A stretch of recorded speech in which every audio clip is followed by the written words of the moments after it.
ಆತ್ಮೀಯ H16 news ಅರ್ಥಾತ್ ಹೇ ಸೀತಾರಾಮ್ಗೆ ಸ್ವಾಗತ. ನಾನು ನಿಮ್ಮ MI ಅಥವಾ ಮಲ್ಲಪ್ಪ ಜೋತವರ್. ಆತ್ಮೀಯರೇ, ಪ್ರಿಯಾಂಕಾ ಖರ್ಗೆ ನೇರವಾಗಿ RSS ಜೊತೆಗೆ ಜಗಳಕ್ಕಿಳಿದಿದ್ದಾರಾ ಅಥವಾ ವಾಸ್ತವಗಳನ್ನು ಮಾತಾಡ್ತಾ ಇದ್ದಾರಾ, ನಿಜ ಸಂಗತಿಗಳನ್ನ ಜನರಿಗೆ ತಿಳಿಸ್ತಾ ಇದ್ದಾರಾ, RSSದ ಲಿಮಿಟ್ಗಳನ್ನು ಹೇಳ್ತಾ ಇದ್ದಾರೆ, RSS ಅಷ್ಟರ ಮಟ್ಟಿಗೆ ಯುವಕರಿಗೆ ಬೆಂಬಲವಾಗಿ ನಿಲ್ತದೆ ಅನ್ನೋದು ಹೇಳ್ತಾ ಇದ್ದಾರೆ.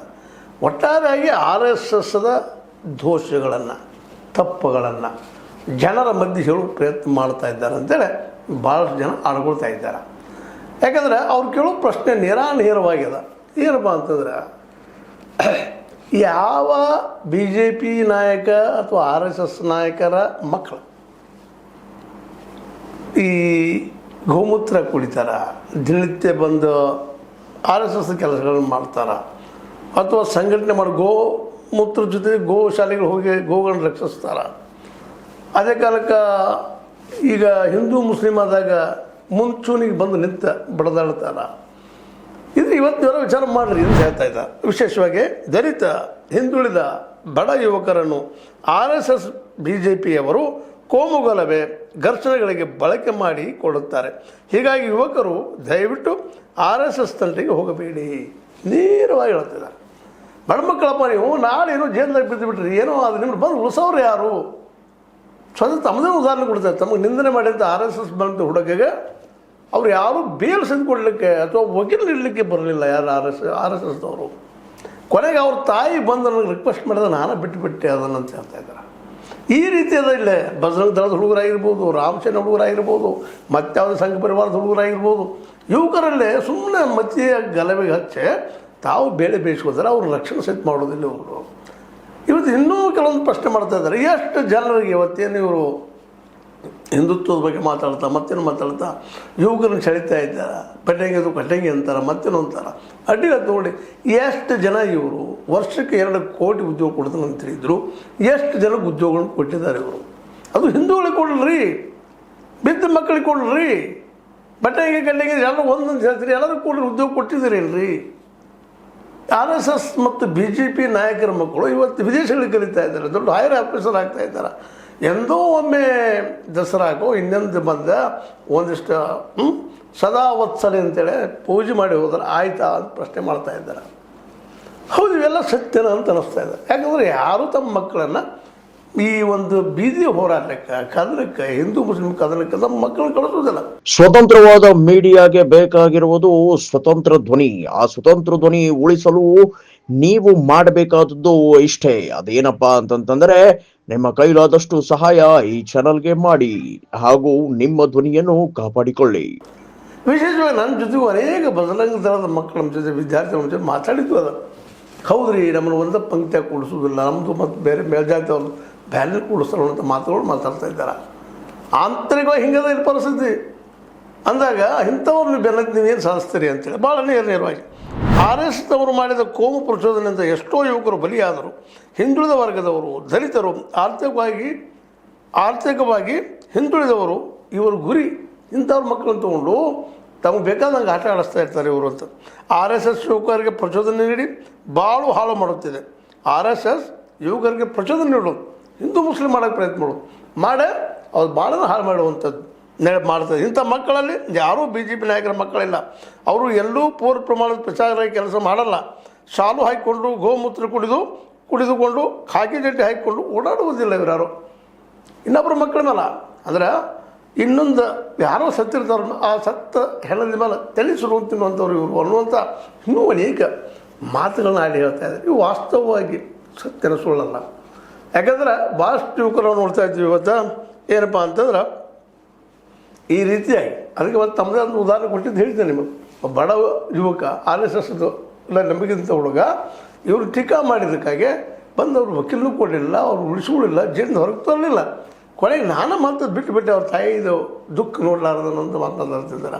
ಅದಕ್ಕೆ ಇಂತಹ ಒಂದು ಸಂಘಟನೆ ಜೊತೆಗೆ ನಿಮ್ಮನ್ನು ನೀವು ಗುರುತಿಸಿಕೊಂಡು ನೀವು ನಿಮ್ಮ ಬದುಕನ್ನು ಹಾಳು ಮಾಡ್ಕೊಳ್ಳಿಕ್ಕೆ ಹೋಗ್ಬೇಡ್ರಿ. ಇಲ್ಲೆಲ್ಲ ಕೆಳಜಾತಿ ಮಕ್ಕಳನ್ನು, ದಲಿತರನ್ನು, ದುಡಿಯುವ ವರ್ಗವನ್ನು ಇವ್ರು ಕೇವಲ ದುಡಿದು ಉಪಯೋಗ ಮಾಡ್ತಾರಣ, ಅವರನ್ನು ಉದ್ಧಾರ ಮಾಡುವಂಥದ್ದು ಇಲ್ಲ. ಅದು ಹೇಳ್ತಾ ಉದ್ಯೋಗ ಈ ಒಂದು ಕೂಲಿ ಕೆಲಸ ಮತ್ತದು ಕೆಲಸ ಮುಂಜಾನೆ ಸಾಯಂಕಾಲ ದುಡಿದ್ರು 300 400 500 ಕೊಡುವಂಥ ಕೆಲಸ ಅದು ಕೆಲವೊಮ್ಮೆ ಕೊಡೋದಿಲ್ಲಪ್ಪ, ಇವರು ಶೋಷಣೆ ಮಾಡ್ತಾರೆ, ಶೋಷಕ ವರ್ಗದವರಿದ್ದಾರೆ ಅಂಥೇಳಿ ನೇರವಾಗಿ ಆರೋಪ ಮಾಡ್ತಾ ಇದ್ದಾರೆ. ಅದಕ್ಕಾಗಿ ಒಳ್ಳೆ ಎಜುಕೇಷನ್ ತೊಗೊಳ್ರಿ, ಕಲೀರಿ, ಇವೆಲ್ಲ ಹೋರಾಟ ಅದು ಇದು ಅನ್ನೋದು ಬಿಡ್ರಿ ಅಂತೇಳಿ ಅನ್ನುವಂಥ ಮಾತು.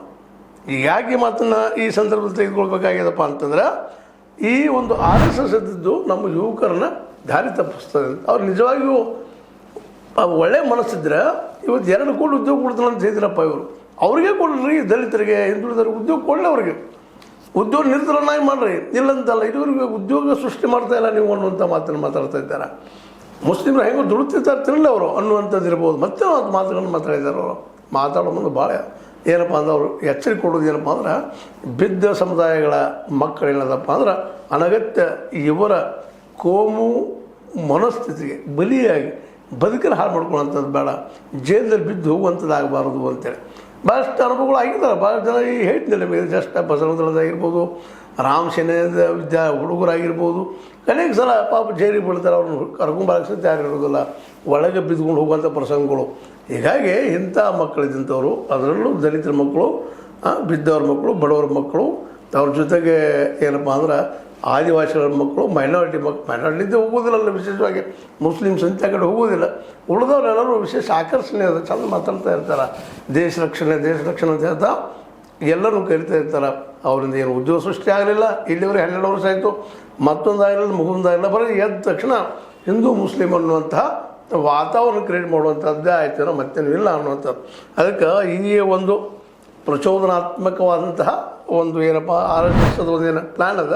ಅದಕ್ಕೆ ನಮ್ಮ ಯುವಕರು ಬಲಿ ಆಗೋದು ಬೇಡ, ನಿಮ್ಮ ಉದ್ಯೋಗ ನೀವು ಮಾಡಿರಿ, ಅಭ್ಯಾಸ ಮಾಡಿರಿ, ಜಾಣರಾಗ್ರಿ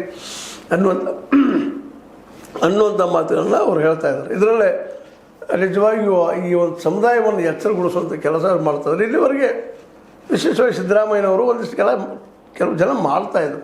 ಆದರೆ ಇವತ್ತು ನೇರವಾಗಿ ಒಂದು ಅಧಿಕಾರದಲ್ಲಿ ಬಂದಂತಹ, ಅದು ದಲಿತ ಸಮುದಾಯದ ಮೇಲೆ ಬಂದಂತಹ ನಮ್ಮ ಪ್ರಿಯಾಂಕಾ ಖರ್ಗೆ ಅವರು ಗೃಹ ಮಿನಿಸ್ಟ್ರಾಗಿ ಅವ್ರು ಏನು ಮಾಡಬೇಕಾಗಿದೆ ಕೆಲಸವನ್ನು ಅವ್ರು ಮಾಡ್ತಾ ಇದ್ದಾರೆ ಅಂತ ಇವತ್ತು ಹೇಳಬೇಕಾಗಿದೆ. ಯಾಕಂದ್ರೆ ಬಹುಸಂಖ್ಯಾತ ಯುವಕರು ಇವತ್ತು ದಾರಿ ಬಿಡುವಂಥದ್ದು. ನಾವು ಹಿಂದೂಗಳಪ್ಪ ಅಂತ, ಹಿಂದೂ ನಾವೇನಿಲ್ಲ ಅಂದಿಲ್ಲ, ನಮಗೆ ನೀವೆಲ್ಲ ನಮ್ಮವರು. ಆದರೆ ಈ ಒಂದು ಹಿಂದೂ ಮುಸ್ಲಿಮ್ಸ್ ಅಂತ ಕೋಮು ಸಂಘರ್ಷದಲ್ಲಿ ಮತ್ತಿಲ್ಲಿ ಬೀಳಕ್ಕೆ ಹೋಗ್ಬೇಡ್ರಿ, ಜಗಳದಲ್ಲಿ ಬೀಳಕ್ಕೆ ಹೋಗ್ಬೇಡ್ರಿ, ಬೈಗಳದಲ್ಲಿ ಬೀಳಕ್ಕೆ ಹೋಗ್ಬೇಡ್ರಿ. ಇವ್ಯಾವ ಬೇಡ. ನೀವು ನಿಮ್ಮ ಉದ್ಯೋಗಕ್ಕಾಗಿ ನೀವು ಅಭ್ಯಾಸ ಮಾಡಿರಿ, ಜಾಣರಾಗ್ರಿ, ಮತ್ತೇನು ಮಾಡಿರಿ. ನಮ್ಮ ಸರ್ಕಾರ ಎಷ್ಟು ಸಾಧ್ಯ ಅಷ್ಟು ಕೆಲಸ ಮಾಡ್ತಾರೆ ಅಂತ ಧೋರಣೆ ಇಲ್ಲಿ ಪ್ರಿಯಾಂಕಾ ಖರ್ಗೆ ಅವ್ರದ್ದಾಗ್ಯದ. ಪ್ರಿಯಾಂಕಾ ಖರ್ಗೆ ಅವರು ಇದೆಲ್ಲ ಹೇಳಿದಾರಪ್ಪ ಅಂತ ಹೇಳ್ತಾ ಇದ್ದಾರೆ ಅಂದ್ರೆ ಅವ್ರು ಸ್ವತಃ ನೋಡಿದಾರೋ ಹೌದು. ಮತ್ತು ಇದು ಸಹಜವಾಗಿ ಇವತ್ತು ನಡೆದನ್ನು ನಾವು ಗಮನಿಸಿದಾಗ ಹೌದಪ್ಪ ಇದೆಲ್ಲ ನಡೀತಾನೆ ಇದೆ ಅಂತೇಳಿ. ಯಾಕಂದರೆ ಇಲ್ಲಿ ನಮ್ಮ ದೇಶದ ಪರಿಸ್ಥಿತಿ ಇವತ್ತು ಮ್ಯಾಕ್ಸಿಮಮ್ ಕೆಳಜಾತಿ ಜನರಿಗೆ ಶಿಕ್ಷಣ ಸಿಗ್ತಾ ಇಲ್ಲ. ಅದು ಏನೋ ಗೌರ್ಮೆಂಟ್ ಸ್ಕೂಲಿಗೆ ಹೋಗ್ತಾರೆ, ಬಿಸಿ ಊಟಕ್ಕಟ್ಟೆ ಹೋಗ್ತಾರೆ ಮಕ್ಕಳು. ಒಳ್ಳೆಯ ಜ್ಞಾನ ಸಿಗಲಾರ್ದಂಥ ಪರಿಸ್ಥಿತಿ, ಶಿಕ್ಷಕರಿಲ್ಲದಂಥ ಪರಿಸ್ಥಿತಿ, ಇದೆಲ್ಲನೂ ಗಮನಿಸಿದಾಗ ಬಡವರ ಮಕ್ಕಳು ಈ ಪ್ರೈವೇಟ್ ಸ್ಕೂಲ್ಗಳಿಗೆ ಹೆಚ್ಚು ಮಾಡಿ ಒಳ್ಳೆಯ ಶಿಕ್ಷಣ ತೆಗೆದುಕೊಳ್ಳುವಂಥ, ಒಳ್ಳೆಯ ಜ್ಞಾನ ಪಡೆಯುವಂಥ ಅವಕಾಶಗಳು ಇವತ್ತು ಭಾಳ ಕಡಿಮೆ ಆಗಿದ್ದು ಎನಿಸ್ಕೊಳ್ಳಲ್ಲ. ಎಲ್ಲ ನೆಲೆಗಟ್ಟಿನಲ್ಲೇ ಅನಗತ್ಯ ಈ ಒಂದು ಭಾವನಾತ್ಮಕವಾದಂಥ ಧರ್ಮ ನೆಲೆಗಟ್ಟಿನಲ್ಲೇ ಅಥವಾ ಜಾತಿ ನೆಲೆಗಟ್ಟಿನಲ್ಲೇ ನಾವು ಹಿಂದೂಪ ಒಂದು ಆದರೆ ಅದೇ ಕಾಲಕ್ಕೆ ಇನ್ನುಳಿದವರು ನಮ್ಮವ್ರಪ್ಪ ಅವರು ಅನ್ನುವಂಥ ಭಾವನೆ ಬೆಳೆಸ್ಕೊಂಡು ಜಗಳಾಡಲಾರ್ದ ಬಡದಾಡಲಾರ್ದ ಬದುಕನ್ನು ಕಟ್ಟಿಕೊಡ್ರಿ, ಚೆನ್ನಾಗಿರ್ರಿ ಅನ್ನುವಂಥ ಮಾತುಗಳನ್ನ ಈ ಸಂದರ್ಭದಲ್ಲಿ ಹೇಳ್ತಾ ಇದ್ದಾರೆ. ಅವ್ರು ಹೇಳುವಲ್ಲೇ ಏನಪ್ಪ ಅಂದ್ರೆ ಮ್ಯಾಕ್ಸಿಮಮ್ ಸತ್ಯದ ಸುಳ್ಳು ಅಂತಲ್ಲ. ಯಾಕಂದರೆ ನಾವು ಕಾನೂನಿನ ಚೌಕಟ್ಟಿನಲ್ಲೇ ಅದ್ರಾಗ ಅಪರಾಧಿಯ ಒಂದು ಕಾನೂನಲ್ಲಿ ಸಿಕ್ಕಾಕೊಂಡ್ರೆ ಬಿಡಿಸ್ಕೊಂಡ್ಬರೋದು ವಿಶೇಷವಾಗಿ ಭಾಳ ಕಡಿಮೆ ಅನ್ನೋದು ಭಾಳ ಯುವಕರ ಅಭಿಪ್ರಾಯ ಆಗಿದೆ. ಹೀಗಾಗಿ ಇದು ಮಾಡೋಕ್ಕಿಂತ ಪೂರ್ವದಲ್ಲೇ ಅಥವಾ ಈ ಒಂದು ಪ್ರಚಾರಾತ್ಮಕ ಏನಾದರೂ ಭಾಷಣ ಮಾಡೋಕ್ಕಿಂತ ಪೂರ್ವದಲ್ಲೇ 10 ಹಲವು ಸಲ ಯೋಚನೆ ಮಾಡಬೇಕಾಗಿದ್ದ ನಿಮ್ಮೆಲ್ಲರ ಕರ್ತವ್ಯ. ಜೊತೆಗೆ ಯುವಕರು ಅಭ್ಯಾಸ ಕಡೆ ಮನಸ್ಸು ಕೊಟ್ಟು ಹೋಗೋದೇ ಒಳ್ಳೆಯವರಾಗಲಿ ಅನ್ನೋದು ನಮ್ಮ ಈ ಪ್ರಿಯಾಂಕಾ ಖರ್ಗೆ ಅವರ ಬಯಕೆ. ಏನಂತಾರೆ ಇದಕ್ಕೆ, ಅವ್ರೇನೋ ಸುಳ್ಳು ಹೇಳಿದ್ರೆ, ತಪ್ಪು ಹೇಳಿದ್ರೆ, ಅದು ಮತ್ತೇನೋ ಆಯ್ತಾ, ನಿಮ್ಗೆ ಲೈಕ್ ಆಗಲಿಲ್ವಾ, ಲೈಕ್ ಆಯ್ತಾ, ಏನಾಯ್ತು ನಿಮ್ಮ ಕಾಮೆಂಟ್ ಮಾಡಲಿತ್ತು. ಅದ್ರ ಜೊತೆಗೆ ಸಬ್ಸ್ಕ್ರೈಬ್ ತಿಳಿಸ್ಬೇಡ್ರಿ ಮತ್ತು ಶೇರ್ ಮಾಡೋದು ಬಿಡ್ಲಿಕ್ಕೆ ಹೋಗ್ಬೇಡ್ರಿ. ಯಾಕಂದ್ರೆ H16 ಇದು ನಿಮ್ಮ ಚಾನಲ್. ಅದರ ಜೊತೆಗೆ ಇದು ಸಾಧ್ಯವಾದಷ್ಟು ಸತ್ಯಗಳು ಕೆಲಸ ಮಾಡ್ತಾಯಿದೆ. ದಯವಿಟ್ಟು ಈ ಸ್ವತಂತ್ರ ಪತ್ರಿಕೋದ್ಯಮ ಉಳಿಸ್ರಿ, ಬೆಳೆಸ್ರಿ, ಆರ್ಥಿಕ ಸಹಾಯ ಮಾಡ್ರಿ ಮತ್ತು ಕೇಳ್ತಾ H16 ನೀವು ಓದಾಡ್ತಾ ಶೇಷಿತರನ್ನು ಸತ್ಯದ ಕೈಗೊಂಡು ವಂದನೆಗಳು. ಆತ್ಮೀಯ ಸಾರ್ವಜನಿಕರಲ್ಲಿ H16 ಅರ್ಥಾತ್ ಹೇ ಸೀತಾರಾಮದಿಂದ ಒಂದು ಮನವಿ. ಈ ಸಂಸ್ಥೆ ಭ್ರಷ್ಟಾಚಾರ, ಅನ್ಯಾಯ, ಅತ್ಯಾಚಾರಗಳಿಂದ ನೊಂದವರ ವೇದಿಕೆ. ಅನ್ಯಾಯಕೋರರ, ಭೂಗಳ್ಳರ, ನಶಾ ಸಾರಾಯಿ ಮಾಫಿಯಾಗಳ ವಿರುದ್ಧದ ಧ್ವನಿ. ರೈತರ, ಕೂಲಿಕಾರ, ಕಾರ್ಮಿಕರ, ಬಿದ್ದ ಸಮುದಾಯ ಜನರ ಧ್ವನಿ. ಬೆಂಬಲವಾಗಿ ನಿಂತು ತನುಮನ ಧನದ ಸಹಾಯಕ್ಕೆ ಸಾರ್ವಜನಿಕರಲ್ಲಿ ಕೋರಿಕೆ. ದಾನದ ಸಹಾಯ ನೀಡಿ ಸ್ವಾತಂತ್ರ್ಯ ಪತ್ರಿಕೋದ್ಯಮ ಉಳಿಸಿ ಬೆಳೆಸಿ. ವಂದನೆಗಳು. ತಮ್ಮನ್ನೇ ನಂಬಿರುವ ಮಲ್ಲಪ್ಪ ಇ ಜೋತಾವರ್. ಈ ಕೆಳಗಿನ QR ಸ್ಕ್ಯಾನ್ ಮಾಡಿ ಅಥವಾ ಈ ನಂಬರ್ ಅಂದರೆ 7411402405ಗೆ ಇಲ್ಲ 9686864852ಗೆ ನೀವು ಫೋನ್ಪೇ ಮಾಡಿ, ಪೇಟಿಎಮ್ ಮಾಡಿ ಅಥವಾ ಇನ್ನಾವುದೇ ಮಾಧ್ಯಮದಿಂದ ಗೂಗಲ್ ಮೂಲಕ ಸಹಾಯ ಮಾಡಿ ಈ ಪ್ರಾಮಾಣಿಕ ಪತ್ರಿಕೋದ್ಯಮವನ್ನು ಉಳಿಸಿ ಅಂತ ಮತ್ತೊಮ್ಮೆ ಮನವಿ. ವಂದನೆಗಳು.